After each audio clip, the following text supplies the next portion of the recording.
Final Fantasy VII. Para começo de conversa, esse 7 aí não significa uma história sequencial, e que essa seja a sétima parte. Cada Final Fantasy apresenta uma história independente, em um universo próprio. Se você não conhece e parou aqui por acaso, por ser um seguidor, ou seja, qual foi a razão, mas acha que é apenas uma história de videogame, não se engane. É um enredo incrível e vale muito a pena acompanhar. E para você que já é fã, tenho certeza que a nostalgia vai se fazer presente nessa jornada épica. Focarei na história do jogo clássico, apesar de usar imagens que entendo que ilustrem melhor o exposto.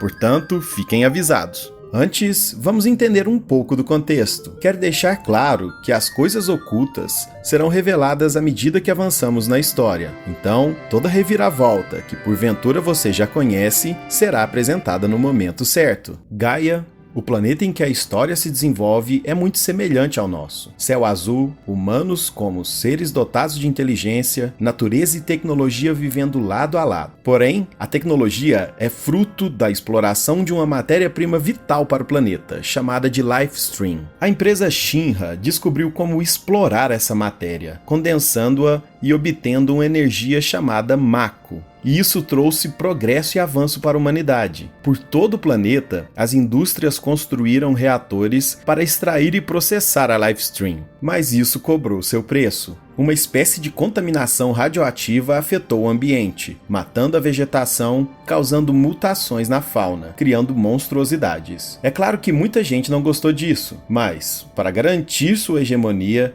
a companhia Shinra contou com dois fatores extremamente relevantes e complementares.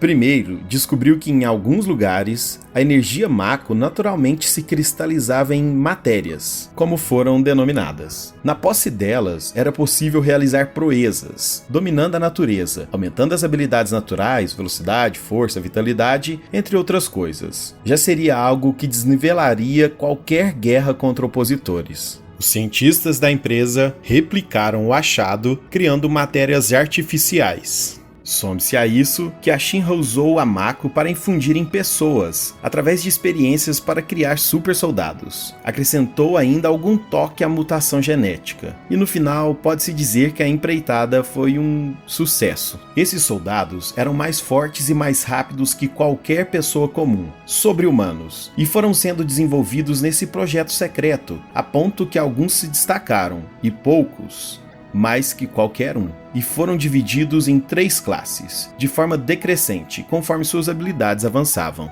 Na primeira classe, a elite do projeto, encontraram pessoas com habilidades inigualáveis. E mais ainda, um que é um êxito maior na história do projeto, chamado Sephiroth. A esse projeto chamou Soldier, e não vou traduzir, pois não se trata de soldados comuns, mas de uma experiência de melhoramento genético para a produção artificial de um exército de elite. E foi assim que a companhia Shinra dominou o mundo e subjugou toda a oposição. Mas a que preço? As indústrias estabeleceram sua sede no centro de uma conurbação urbana chamada Midgard. Uma gigantesca cidade somou a si várias outras, que perderam sua identidade para serem identificadas apenas em setores, somando um total de 8. Mas a divisão mais cruel está na vertical. Existem pelo menos 2 patamares em Midgard. No patamar superior, na cidade flutuante, sustentada na estrutura, reina o primeiro mundo, com tecnologia e prosperidade. Há, contudo, uma cidade no subsolo, privada de todo o progresso e até mesmo da luz do sol. São as favelas de Midgard, o patamar inferior. E em cada um dos setores, Shinra construiu um reator, e provaram com isso o alegado por todos os seus antigos opositores. A exploração da Lifestream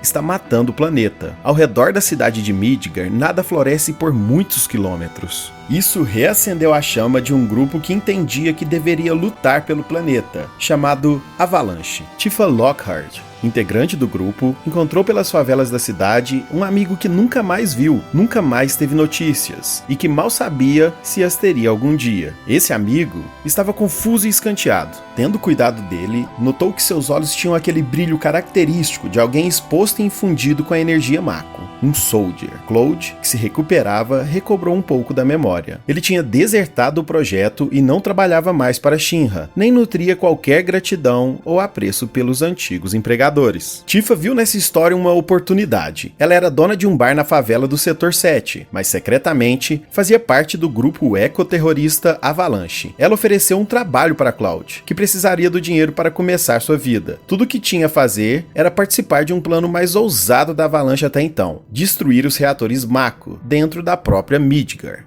Cloud topa e é apresentado aos aliados. Um deles, com voz de comando, chamado Barrett Wallace, não gosta muito da ideia de ter um ex-soldier lutando contra a Shinra e fica muito desconfiado. Só que Barrett é pavio curto demais e não esconde a insatisfação, que só é contornada mediante a insistência de Tifa para que o rapaz permaneça e faça parte dos planos. E a ajuda vem bem a calhar, pois o objetivo é, de fato, um passo enorme nas pretensões da Avalanche de atingir a companhia Shinra. Certamente, eles enfrentariam oposição, e alguém disposto a colocar a mão na massa é raro. Quanto mais alguém com as habilidades de um soldado, quanto mais alguém que foi um soldier de primeira classe, como alega o rapaz. Planos feitos, bomba na mochila, cartões de identificação falsos na pochete, começa uma jornada grandiosa, muito além do que podiam esperar os envolvidos. As missões das bombas.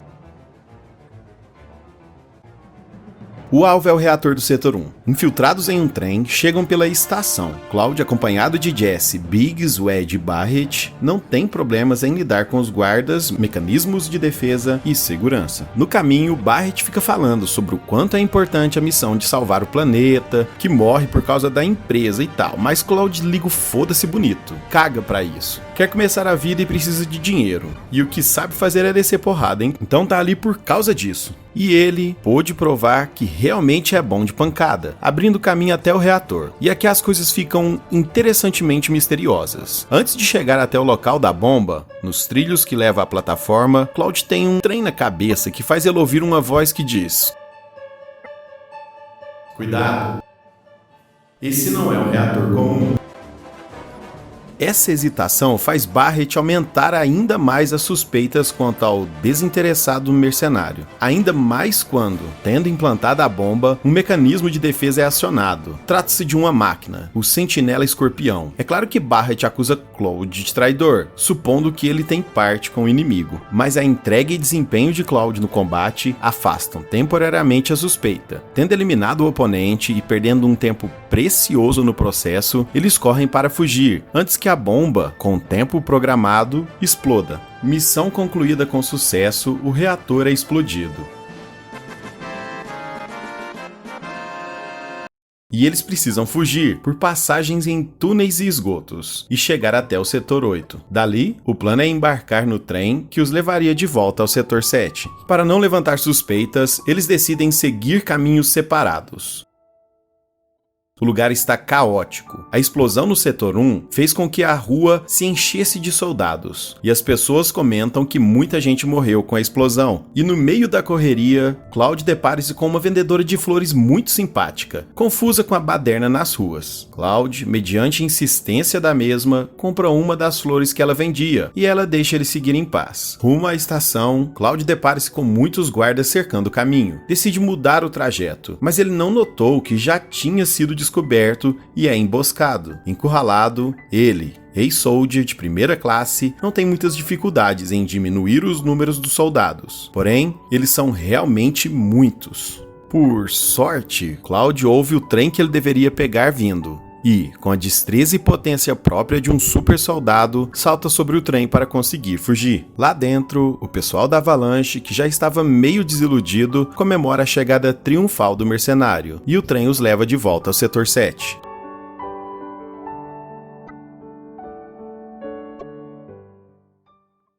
Tifa os aguardava ansiosa, e todos ficaram felizes pelo plano ter dado certo. Mesmo ali, na vizinhança, só se falava nisso. Infelizmente, parece que houve um excesso, e muita gente foi atingida pela explosão, fazendo com que Jessie, a nerd que programou a bomba, sentisse muita culpa pelo ocorrido. Missão concluída, Cloud quer receber seu precioso dinheirinho. E Tifa, por sua vez, quer muito que Cloud junte-se a eles permanentemente, como um membro da Avalanche. Só que Cloud não está nem um pouco afim. Não porque serve a Shinra, como Barret suspeita, e, vez ou outra, joga na cara do mercenário, mas porque ele não dá a mínima mesmo. Sabe que tem hora que parece que Cloud é um cara bem antipático, fica falando na cara do Barret e dos outros que não tá nem aí pra causa deles. Mas a insistência deles no assunto, principalmente as tentativas de recrutá-lo, também são chatas pro cara, já que ele deixou bem claro que não liga mesmo. Mas enfim. Tifa, além de insistir para que Cloud entre para a Avalanche de vez, pelo que eu fiquei sabendo, ela pediu para você ser um inscrito no canal. Assim você não perde nenhum conteúdo que é postado e me ajuda a chegar na minha meta. Será que ainda dá para alcançar os 1000 inscritos esse ano? Cloud já estava de partida quando Tifa resolve apelar. Ela diz que ele tem que ficar, porque ele fez uma promessa para ela. E ele não faz ideia do que ela está falando. Quando eram crianças, morando em outra cidade, no dia em que Cloud resolveu contar para Tifa que iria sair dali, de fato houve uma promessa. Ao saber que Cloud queria se tornar um Soldier, assim como seu herói mundialmente famoso chamado Sephiroth, ela o faz prometer que, quando se tornasse famoso e poderoso como aquele herói, Cloud viria socorrê-la, caso ela estivesse em apuros. Afinal, é isso que um herói faz.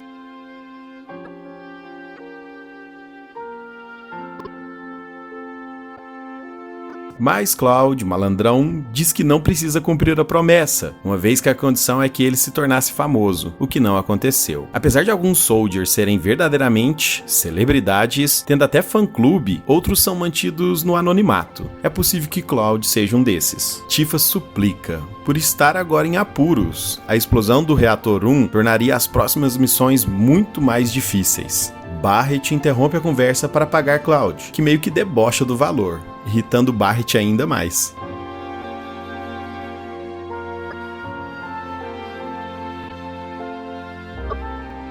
Mas o que Cloud faz a seguir duplica essa irritação, enquanto arranca um sorriso de Tifa. Ele fala que, para a próxima missão, ia querer o dobro do que foi pago. Barret pechincha um valor menor, afinal, o dinheiro é para os estudos de sua filha Marlene, mostrando-se um paizão responsável, apesar de tudo. Acertado o valor da segunda missão, eles vão dormir, e no dia seguinte, pegam o trem rumo ao Reator 5.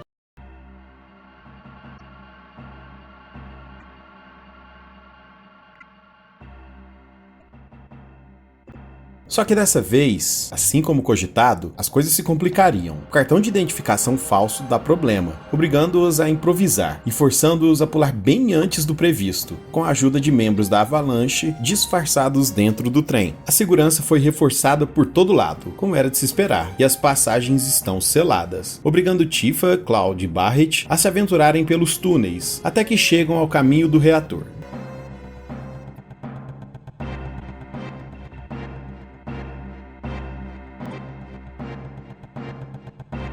Tudo muito parecido com o primeiro, mas dessa vez, aquele troço que dá na cabeça do Cloud é mais intenso. Cloud revive uma memória antes bloqueada. Vê Tifa se lamentando sobre o cadáver do próprio pai e maldizendo Sephiroth, Shinra, Soldier e tudo que cerca isso. A garota ainda pega uma espada e desaparece de cena. Tudo muito estranho e fica sem explicação, pois o retraído Cloud resolve não falar disso e segue o bonde.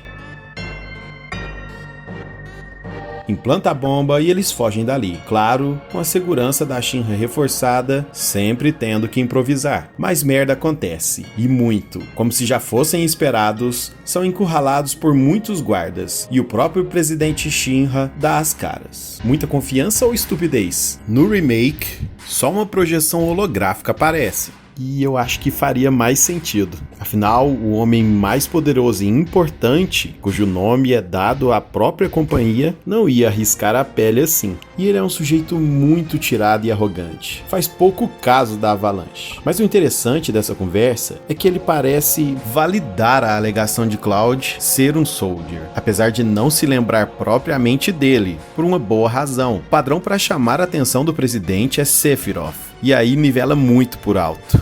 Para aumentar a tiração, o presidente diz que tem compromisso e que vai embora, despedindo-se do que acredita ser o fim desse pé no saco chamado Avalanche. E para isso, ele prepara um soldado tecnológico, enquanto foge de helicóptero.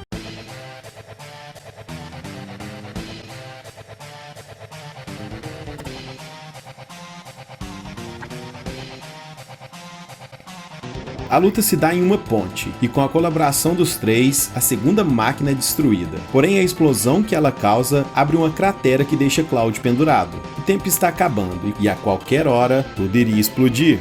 Barret impede Tifa de tentar ajudar e acabar morrendo, aspas, também, pois não havia muito o que fazer. Cloud fica irritado com essa conversa, dizendo que não era o fim, mas a explosão do reator derruba-o para as favelas do Setor 5, para uma provável morte.